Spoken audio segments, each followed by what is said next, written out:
तो यहाँ आपसे प्रार्थना की जाती है, जब तक सत्संग चले आप सब चिंताएं और इधर उधर की गल्ला बातें छोड़ के ध्यान से सत्संग सुनो। चाहे कोई रोगी है, चाहे कोई संकट है किसी प्रकार का, आप एकाग्रचित्त होकर सत्संग सुनोगे तो राहत मिलेगी। बिन काहू न पाया ज्ञाना, जो थोथा बोझड़े मूड किसाना। गुरु बिन वेद पढ़े जो प्राणी, और समझे न सार रहे अज्ञानी। तो सभी अज्ञानी थे। कई वक्त आते हैं वो कहते हैं जी मैंने सुधांशु जी से नाम ले रखा है, और फिर क्या बताता जी भूत प्रवेश है, प्रेत बाधा कई वर्षों से। अच्छा, फिर सुधांशु जी के मंत्र ने क्या काम करे आपका, क्या नाम दे रखा है? ओ हरिओम तत्सत। अरे वाह भाई वाह, ये है वो नीम हकीम। कहते वस्तु कहाँ खोजे कहाँ, किस विद लागे हाथ। एक पलक में पाइए भेदी ले ले साथ। अब ये तत् और सत ये सांकेतिक है। ओम तत्सत ओम तत्सत ये नहीं जब करना। हरि ओम तो कभी करना ही नहीं साथ लगा करके। ओम की बेइज्जती करते हो आप। ओम मंत्र अकेला जाप किया जाता है, इसके साथ कोई भी जोड़ नहीं होना चाहिए। ऐसे ही अब क्या बता है कि जैसे एक धनी व्यक्ति था, सेठ था, साहूकार। उसने अपनी पैड में बही में डायरी में लिख दिया, उसके अपने ही मकान के आंगन में एक मंदिर बना रखा था, और उसमें बही में लिख दिया, पैड में डायरी में, कि चांदनी 14 यानी चांदनी 14 रात्रि के 12 बजे मंदिर के गुम्बज में इतने किलो चांदी, इतने किलो सोना और इतने नगद पैसे जमा कर रखे, दबा रखे। इसलिए कोड वर्डों में लिखते थे कि बच्चे कहीं गलती से कभी खोद बैठें, निकाल ना लें, मेरे जाने के बाद फिर ये प्रयोग कर लें। इसलिए चोरों के डर से वो ऐसे छुपा दिया करते थे। पहले बैंक नहीं होते थे। उस सेठ की मृत्यु होगी अचानक। पिता के अंतिम संस्कार करके उन बच्चों ने फिर देखा कि पिता की लेख देखते हैं। उन्होंने वो डायरी देखी, उसमें लिखा था चांदनी 14 रात्रि के 12 बजे मंदिर के गुम्बज में इतना धन दबा रखे। तो उन बच्चों ने 2-3 दिन के बाद अपने पिता की क्रियाक्रम से निपट कर हफ्ते 10 दिन 12 दिन 15 दिन के बाद वो मंदिर का गुम्बज फोड़ दिया रात्रि के समय। उन्होंने सोचा पिता ने संकेत दिया है कि दिन में तो कोई देख लेगा, रात्रि में फोड़ियो। तो रात्रि में उन्होंने मंदिर का गुम्बज फोड़ डाला, उसमें कुछ नहीं था। उनको बड़ा अफसोस हुआ कि पिताजी तो हमें गलत गाइड करके हमें बहका गए और धन कहीं और दबा गए। अब उसको कैसे खोजेंगे, गया हाथ से, बहुत धन था। बुरी तरह रो रहे हैं। कुछ दिनों के बाद उसके पिता का कोई मित्र सेठ आया। बच्चों ने अपनी समस्या उसके सामने रखी कि अंकल ऐसे ऐसे समस्या आ गई है, हमारे पिताजी ने झूठ बोल दिया, पैसा कहीं और छुपा रखा है, हम गुम्बज में लिखा है, गुम्बज में तो पाया नहीं, हमने मंदिर भी फोड़ दिया। तब उस सेठ ने कहा कि मुझे दिखाओ कहाँ लिखा है। उसने लेख देखा कि चांदनी 14 रात्रि के 12 बजे मंदिर के गुम्बज में इतना पैसा। तो उसने कहा बेटा इस गुम्बज को यथाउचित बनाओ, यथावत जैसे था वैसा ही बना दो, फिर बताऊंगा कहाँ पर है। और चांदनी 14 आने दो। 15 दिन के बाद, महीने के 20 दिन के बाद हुआ, 10-5 दिन के बाद हुआ, चांदनी 14 आनी थी, वो वैसा ही गुम्बज बना दिया। रात्रि के समय, चांदनी रात्रि में, और गुम्बज की छाया आंगन में जहाँ थी उसके घर पे, वो ज़मीन वहाँ खुदवाई के ये निशान लगा दिया, यहाँ खोदो। वो ज्यों का तो धन पा गया। तो ये नकली सारे गुम्बज फोड़नीय थे, स्थान का पता नहीं था। तो इनको इन सदग्रंथों के कोड वर्डों का ज्ञान नहीं हुआ। तो वस्तु कहाँ ढूंढे कहाँ, किस विद लागे हाथ। एक पलक में पाइए भेदी ले लो साथ। तो ये दास इन सदग्रंथों का और जानकार बना के, तत्वदर्शी संत बना के कबीर भगवान ने आप उसके बच्चों के लिए भेज दिया। अपनात्मो अविलंब काम करो यू, कहते समझा है तो सर दर पाओ और भौर नीरे ऐसा दाव। तो ये गरीबदास जी कहते हैं, गरीबदास ये वक्त जाते है, रो गए इस पैरे न, हाथ से मानो शरीर छूट गया, भक्ति यथार्थ मिली नहीं तो फिर रोया करोगे इस समय को। कहते हैं मानुष जीवन दुर्लभ है, मिले न बारंबार, और तरवर से पत्ता टूट जा वो फिर नहीं लगता डार। अब जो प्रसंग चल रहा है हम आते हैं उसी पर कि परमात्मा की परिभाषा क्या है और काल किसे कहते हैं। तो ये प्रसंग पूरा हुआ कि यथार्थ भक्ति कौन सी है, और वो स्थान एक ऐसा है जहाँ जरा मरण नहीं होता, वहाँ जाने के बाद प्राणी फिर लौटकर कभी संसार में नहीं आते, और वहाँ जरा और मरण नहीं है, वृद्ध अवस्था और मृत्यु नहीं है। और यहाँ दोनों डेफिनेट है, यदि मृत्यु भी है और वृद्ध अवस्था भी है। लंबी उम्र होगी तो वृद्ध अवस्था है, बीच में मर गया तो 100 पहाड़ टूट जा परिवार के ऊपर, कमाने वाला एक था बच्चों का क्या होगा, हुआ तो वृद्ध अवस्था तो बूढ़ी मौत होगी।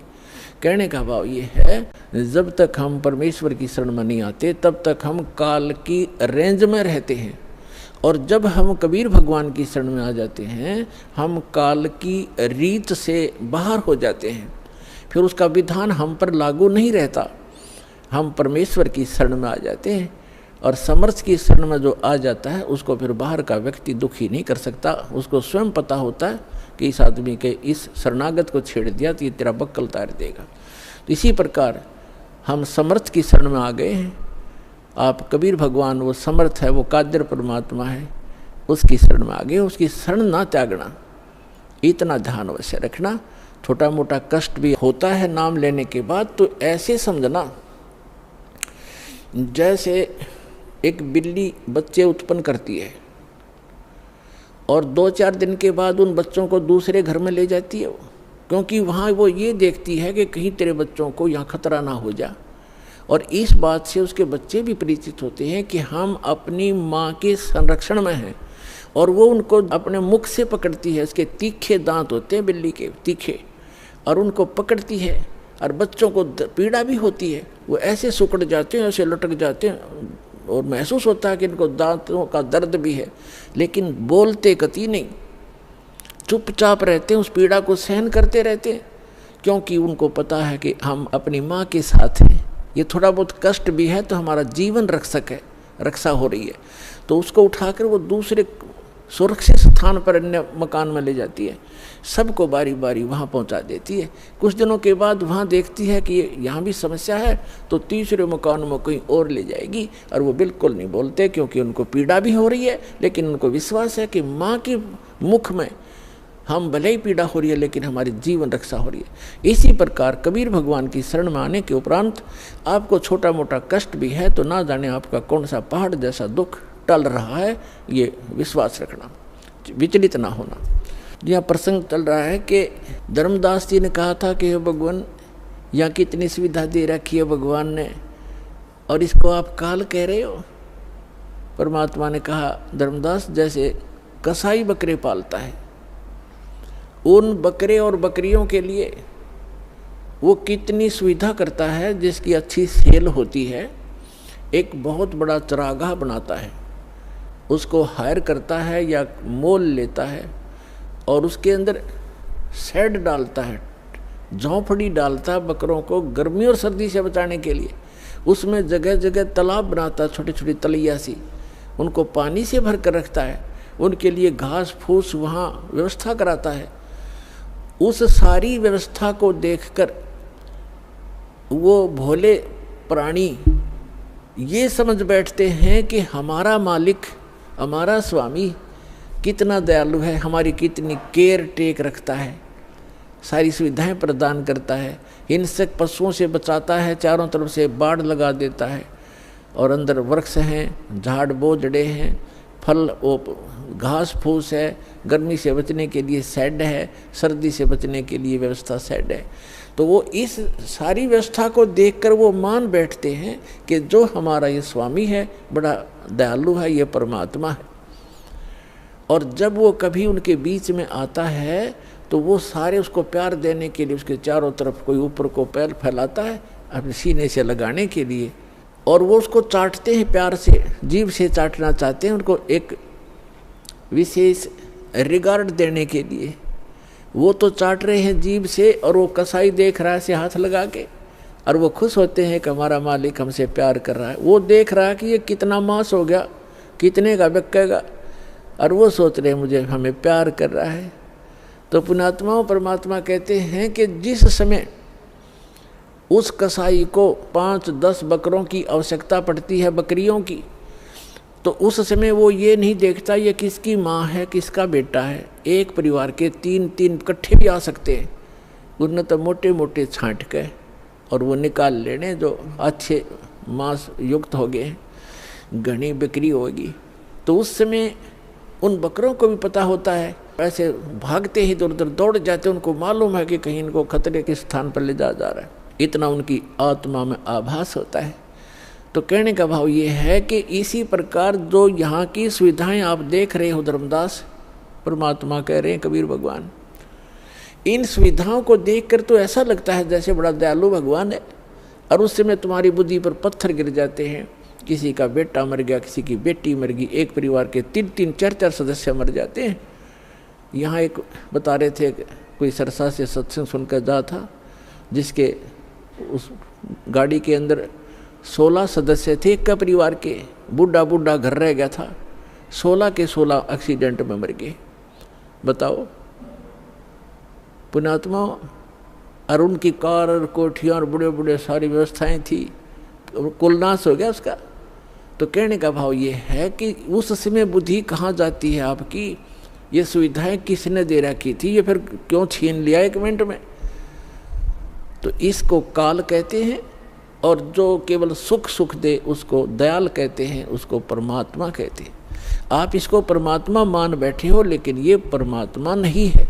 यहाँ तो दुख के अतिरिक्त आपको कुछ मिलता ही नहीं, चाहे कितना ही आपको सुखी व्यक्ति नजर आता है इस झूठे सुख से युक्त, चाहे कोई मंत्री है, प्रधानमंत्री है, या कितना ही बड़ा सेठ है, और कैसी आपने उसकी सुविधा नजर आती है। गरीब आदमी तो इन्होंने सोचा ये कार कोठी वाले घने सुखी होंगे, या फिर ये अफसर हैं, कर्मचारी अधिकारी हैं, ये बड़े सुखी होंगे।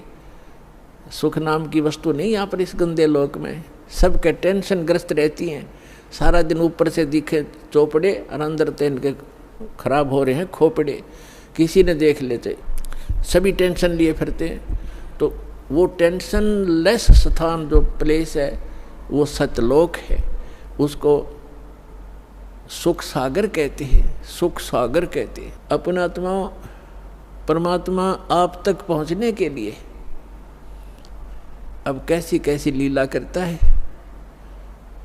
मैं रोवत हूँ सृष्टि को, सृष्टि रोवे मोहे, गरीबदास इस वियोग को समझ न सकता कोई।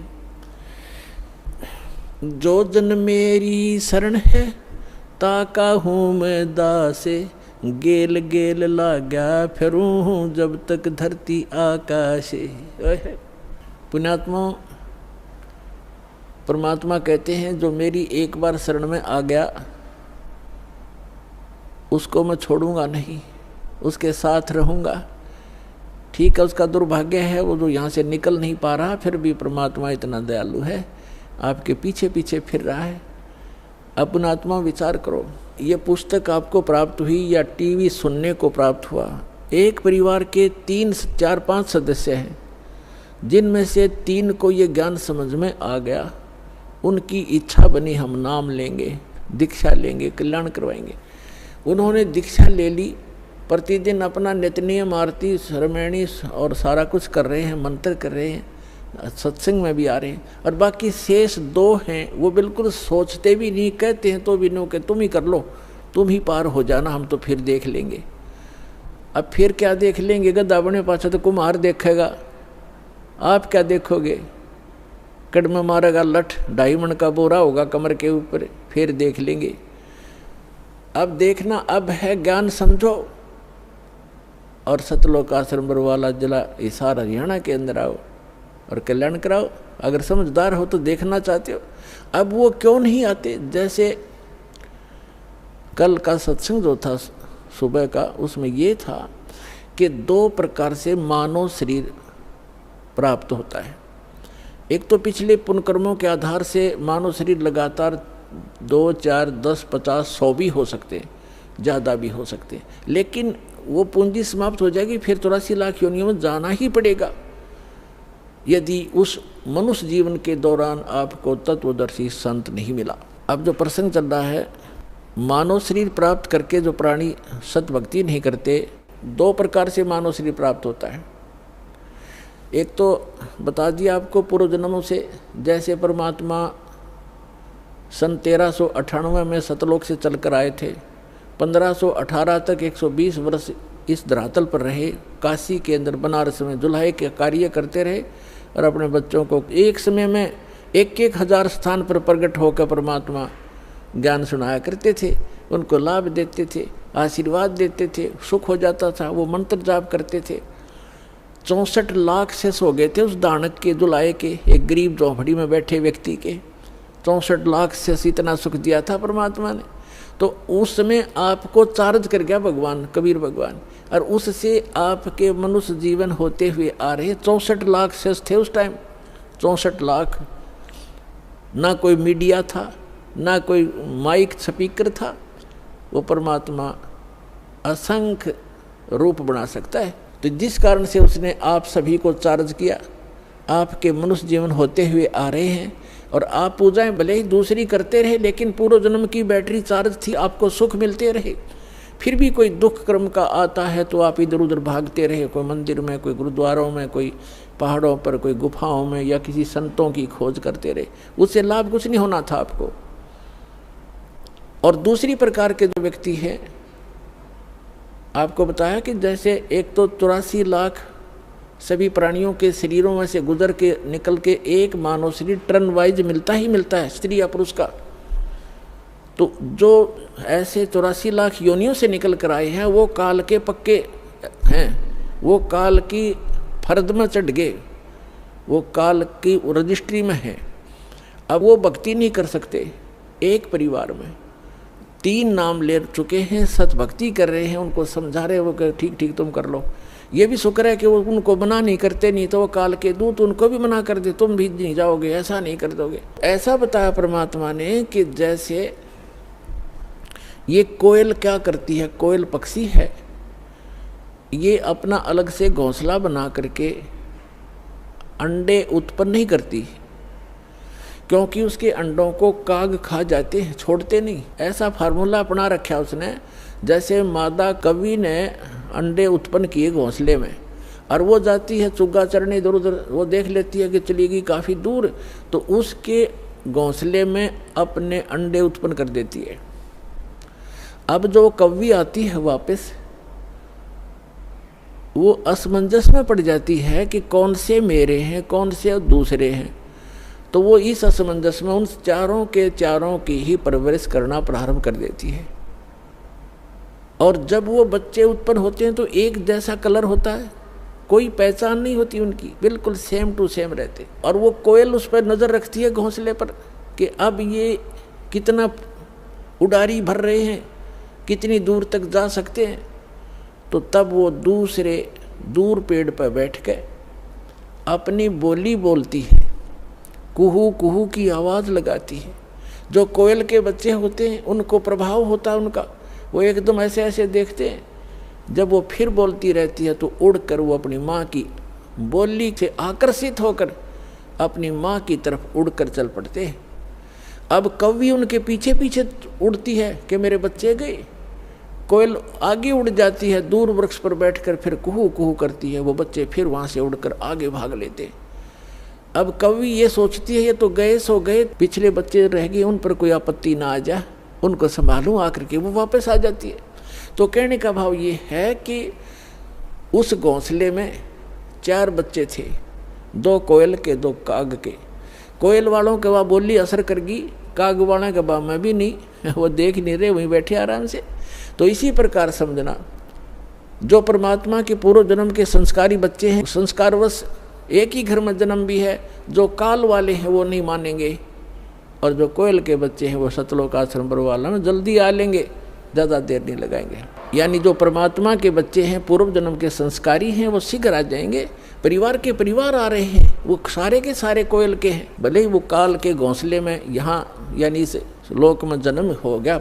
एक जैसी क्रिया थी पहले, तो अब बदल जाएंगी, एकदम चेंज हो जाएंगी सब क्रियाएं भक्तों की, भक्तों जैसे लक्षण हो जाएंगे। तो इस प्रकार तो क्या बताते हैं परमात्मा,